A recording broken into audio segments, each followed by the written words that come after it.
There we go. Welcome back, everyone. Conversations on Vitality. James Gardner, Ariel Jarvis. Woohoo! All right, Hello, Ariel, how are hello. you? Woohoo! How are you today? I'm good. I'm good. How are you? Happy July 4th. Thank you. Thank you. Thank you. I know. I'm here in White Rock. I literally can see my homeland. It's right there. It's weird, eh? You could like swim Right, right, across. right there. I know I could actually. Totally. Yeah. Um, and happy post-Canada Day to you and our community out there, far and wide. So we have some Americans tuning in, some Canadians tuning in. So happy, amazing long weekend to all of us, because it's a long weekend for both of us. There you are. Ariel, today we're gonna talk macronutrients, micronutrients, what they are. We hear this term. This term it's been around a long time. However, it's becoming more and more used on a daily basis in terms of getting healthy, diet, performance, all of these things, which we're going to break down. And you're also going to share with us too an insight into, obviously not all macronutrients are the same, and which is the most important one for our health and longevity. So I'm looking forward to this conversation.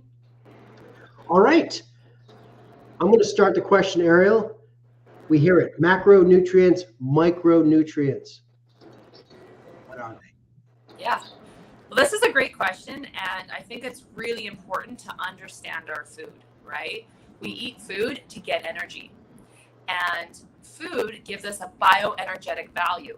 Okay. So think of certain foods as, giving us a certain amount of voltage for the day, or sustain us for a certain amount of hours until we need more voltage, depending on our lifestyle, right? So the more active you are, the more energy output, therefore the more energy input. But not all food is the same. Some gives you more energy, some gives you less energy, some takes energy because it requires more energy to break down than it's actually providing. There's so much around the bioenergetics of our food. And so when it comes to being a holistic nutritionist, which is a little bit different than a dietitian, a holistic nutritionist looks at your body's ability to absorb the receptors. You have receptors like this, you have food like this. It looks at the way your body actually responds perfectly to that fit, that bioenergetic value of the food. And so if you have certain bioenergetics, your cells have a receptor and everything needs to fit perfectly so that you have proper optimized absorption, okay? So that you can get the most out of your food. Whereas certain foods, the processing, things like that, they will have a lower bioenergetic value. A dietitian does not look at that. A dietitian looks at all carbs are the same, all fats are the same, all proteins are the same. It's just numbers and ratios. So you need this many grams of this many grams of that. Doesn't matter the source, it's all the same. They don't take a look at the cultivation, the harvesting, the processing, the added ingredients, nothing like that. And so when it comes to our macronutrients are fats, carbs, proteins. Okay? Our micronutrients, meaning we need smaller amounts because it's microscopic, micro, would be our trace minerals, which helps with glandular function and glandular performance. Ionization, also known as your thyroid, right? There's so many different glands in your body that need ionization to function, meaning voltage. You have to have a specific voltage. And how many people out there are running around and they feel really drained, really tired, they go get their blood work done, and to their surprise, their thyroid is not functioning properly. So what do? They think it's a sugar problem or a glucose problem, but it's actually an absorption problem. Their ionization and their micronutrients are either deficient or not being absorbed properly because it's the wrong fit. Okay, so when it comes to the most important macronutrient between the fats, the carbs, and the protein that we need every single day for optimal performance, for your brain, for your gut, for your blood sugar, to prevent against blood issues like type 1, type 2 diabetes and insulin resistance, to support against your autoimmune, to support your overall lean muscle mass, to support your immune system in terms of building your immune system. Remember, your immune system is made up of amino acids. and vitamins A, C, E, selenium, and zinc. And so those are your trace minerals, right? So what are amino acids? Protein. Protein is the most important macronutrient. But not all protein is absorbed the same, and not every body is getting the required amount per every 3 hours, because your body can only absorb so much protein per 3 hours. Right. What is that? Because I've heard varying amounts, varying grams of protein per window of absorption. What is it in your book? So it's not actually based on your weight. It's based on how much muscle your body currently has. Because you got to remember, your weight doesn't mean anything. Your weight could be water weight. Maybe you haven't had a bowel movement. Maybe you have a tumor. Maybe you're carrying a lot of unwanted fat, right? So the muscle, you have to make sure that in order to provide the right support for the lean muscle mass, you have to give yourself the accurate amount of amino acids through your protein to support the amount of amino acids that you have in your muscles. Okay, so there is calculations you can do online, and you can figure out. Usually, you would stand on a scale, and those fancy scales that tell you how much lean muscle mass you have. So let's say you have 85 pounds of lean muscle, then that means that you would cut that in half, and that's how many grams of protein you need a day. If you're just wanting to maintain, if you're wanting to grow, that's a different story. And if you are doing wear and tear on your muscles, right, that's another story. So there's a few factors that come into play. Sure. Okay. Because it's the same old adage where, for example, some of these gym people, gym monkeys will go out there and just take all this protein, but in reality, their body can only assimilate X, and everything else is just wasted. Is that correct? Yeah. So because coming from the fitness field, a lot of fitness athletes, they are taking in too much protein, but they're doing it for a different reason. And a lot of times it's actually to suppress hunger, because when they're training to go on stage and they're getting ready to, be in their best shape and compete physically, whether it's bodybuilding or anything like that, they have to take into consideration how much water is in vegetables, right? So we know vegetables are carbs. Carbs are glucose. Glucose gets stored as glycogen. When you're going down to such a low fat percentage, you actually have to start to remove your greens, right? So to help them so they're not hungry, they'll eat protein, because protein never gets stored as glycogen. So carbs get stored as glycogen, sugar, and your complex, your simple carbs, your fruit, your vegetables, all of that gets stored as glycogen. And so they're trying to pull out the glycogen out of the muscles so that they can go on stage and be super lean and dried out. And so they'll consume a little bit more protein than maybe necessary, and that's just more to balance their insulin and their blood sugar to help them sustain until they can get on stage. And is it true? I know we're kind of going on a tangent, but it's protein related. We have to be mindful of liver. Is it kidney? The kidneys. Yes. Yes. Right. Yes. With protein. So that's why it's really important to understand your macronutrients and to understand why you're consuming the levels that you're consuming. So if you're just daily maintenance, and you're consuming X amount of protein per day, your kidneys get taxed based on the amount of protein that you're consuming, right? So you want to make sure that you're constantly cleaning your kidneys out with water. And that's why not all water is the same. Right. So you want to use ionized water to remove any of the plaque buildup that's in the kidneys that can create uric acid, also known as gout. So we want to be careful that we don't develop gout, right? Or we don't want to create any inflammation in the body by too much plaque buildup within the kidneys. So I always tell people you have to hydrate. So about 1 liter for every 50 pounds you weigh, right? To flush the system, to flush the kidneys. And we have an amazing product here called K, and it's our kidney care support. It's a capsule. And so it's just a bunch of botanical herbs that help your kidneys flush. But if you didn't want to take a capsule, you can also take food form, large amounts of parsley and cilantro, right?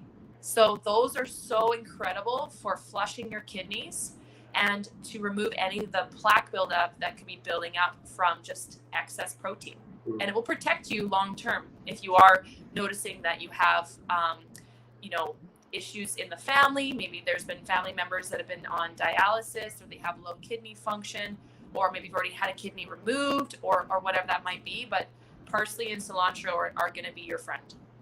Great. So, Ariel, we've established that protein is the most important macronutrients, and I want to touch base a little bit on why that is in terms of its function to the body. We know protein builds muscle, but I know it's more than just that. But first, what I want to do for our viewers, because I think this is important, I want to just go back to dietitian versus nutritionist. So, can you give our community an example of how a dietitian would work with, let's say, a typical meal versus what a nutritionist would do? Because I think it's really important for people out there to really grasp that. Yeah, so a dietitian would sit down with you and say calories in, calories out. They're all the same.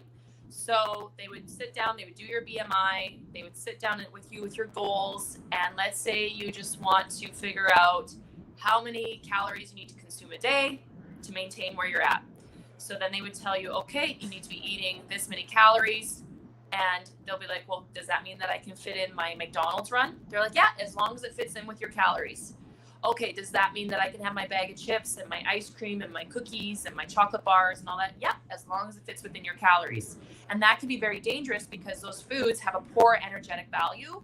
And so they're going to steal energy as you break them down in the body. And they're not going to provide you with the energy that your body needs to sustain you throughout your day. And so that can turn into highs and lows and crashes, and that can really affect blood sugar and mental health and overall inflammation and your ecosystem of your gut. So we'll start to notice that someone who's on the standard American diet, but they're maintaining a 1,200 calorie diet, maybe 1,500 calorie diet, their body composition, their mental health, their clarity, their skin, everything is not the same. And then you look at a holistic nutritionist like myself, who actually studies and understands the difference between acidic foods and alkaline foods, foods that are high in vitamins and minerals, and foods that are high in calories and low in vitamins and minerals.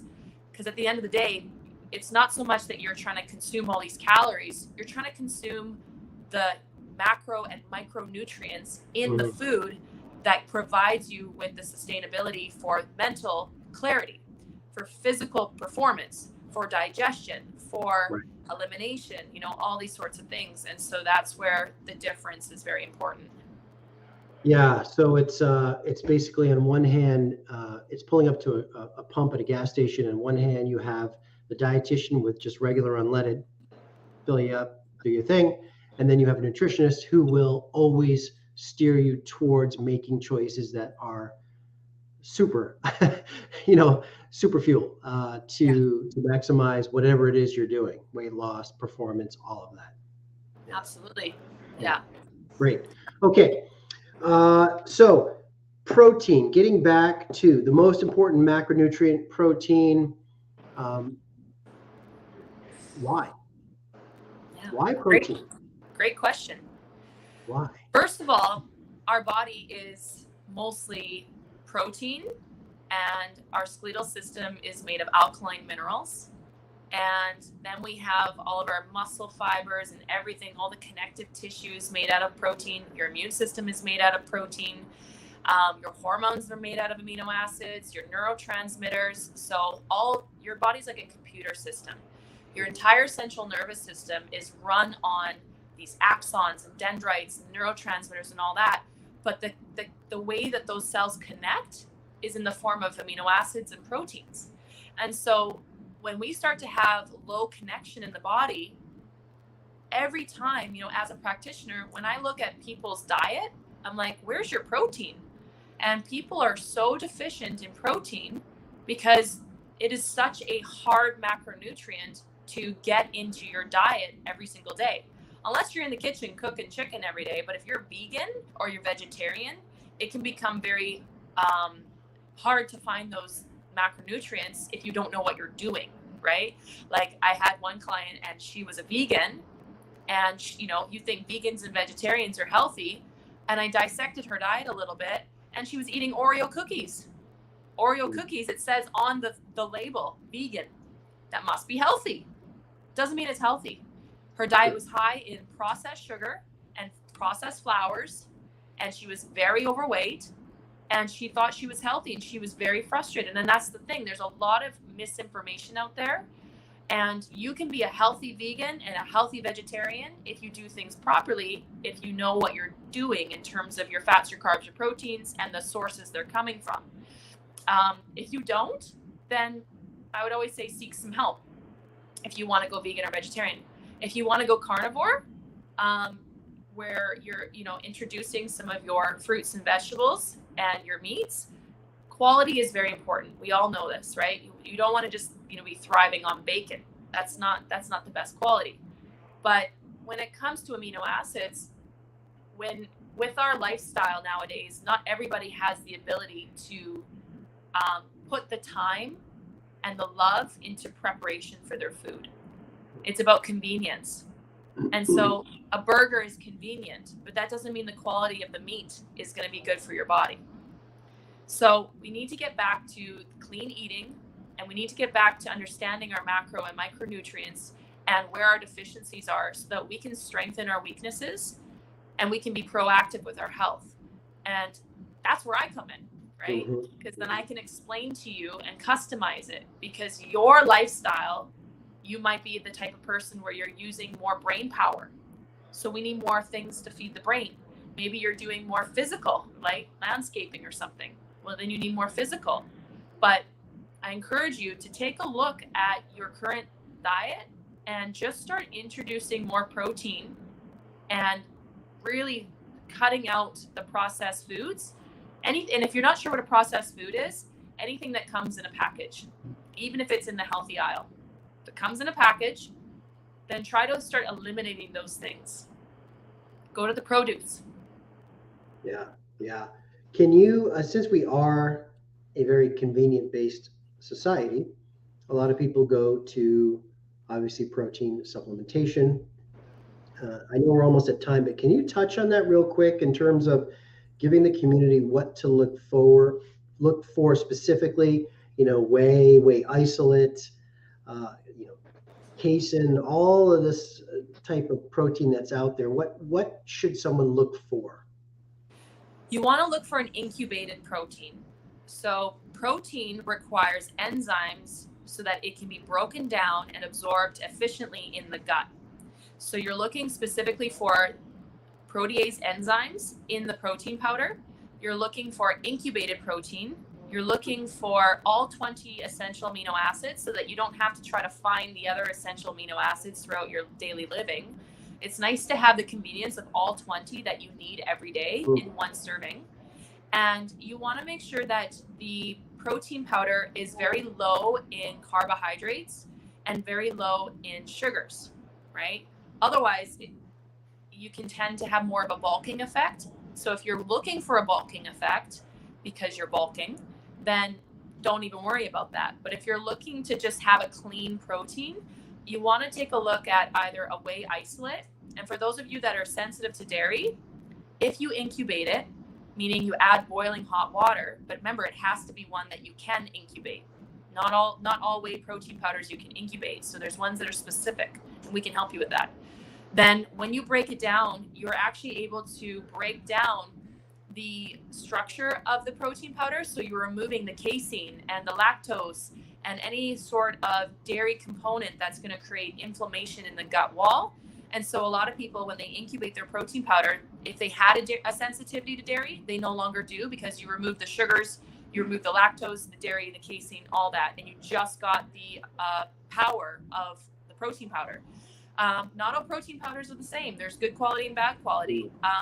If you're looking just to take it with some water, There's really good ones out there that are from New Zealand. New Zealand has different standards than other protein powders. They have higher standards. So you can look for like a BioSteel, right? Or a New Zealand Whey. Those ones are good. And there's so much research around the absorption of protein powders. Some protein powders, they say 30 to 35 grams per scoop. That doesn't actually mean that's how much you're absorbing. So that's a marketing tactic. That's how much is in the powder. But once it goes into the gut wall, if it's not incubated, you only absorb about 15% of that 30 to 35 grams. I know. When I learned that, I was like, oh my goodness, I am spending so much money on protein and I'm only getting 15% of it. So you always want to try your best to get your protein from food first. But if you are a person, maybe you're a truck driver or maybe you're just on the go, then get yourself a protein powder that's low in carbs, low in sugars, and it's a whey isolate. If you're going to go with a plant-based one, my favorite would be the hemp. There's a really good one. There's a hemp protein powder because you want to stay away from the grains. Grain protein powders are not the best just because they can really start to gung up your joints. So just being mindful of that and really taking a look at the nutritional value, because the plant-based ones, usually just because it is a business and they want to make money, they'll throw a bunch of pea protein in there, which is really cheap. It's a poor quality protein powder and it's cost effective. So the companies will make more money and they'll be selling you a product that's not the best for you. Right. And it's a lot harder for, people out there without knowledge to get a plant-based one, because you have to look at, well, is it organic? Is it non-GMO? Otherwise it's just a chemical soup. Do you have all 20 essential amino acids? What's the carb levels? What's the sugar levels? So there's a lot around that, unless you're taking it specifically as a meal replacement. So I feel like we could talk all day about protein powders, but that's just a little snippet. So I would encourage you, if you don't know where to start, just pick up the phone, give us a call, and we can give you a free consult to point you in the right direction. There you go. There you go. And you are a holistic nutritionist, getting back to that conversation we had. So you are somebody that can help steer a person towards making food choices, fuel choices for themselves that will put them in a better vantage point to achieve whatever it is they're trying to achieve. Absolutely. Amazing. All right. Well, Ariel, this has been great. Macronutrients, micronutrients. Protein is number one. Not all proteins are the same. Not all macronutrients are the same as well. So be mindful of that, gang. Ariel, parting words for anyone out there. Pick up the phone. You said that. That's pretty much it. Mic drop. Yeah. However, what's one macronutrient tip you can give somebody right now? I'm going to put you on the spot. Honestly, I would just say that it's very, very important to meal prep. Just meal prep. If you don't know what to do or where to start, where to go, what restaurants, what this, what that, just meal prep. Get yourself set up for the day. Get all your meals. Make sure that there's some protein in there, and pick the proteins you like. Keep them clean, right? Not deep fried, and just start there. And then you'll start to see how your body will transform. Awesome. Great tip. Ariel, amazing. Thank you so much. Thank you to our community out there. And we will see you all next week, same time. Awesome. Thank you. Bye.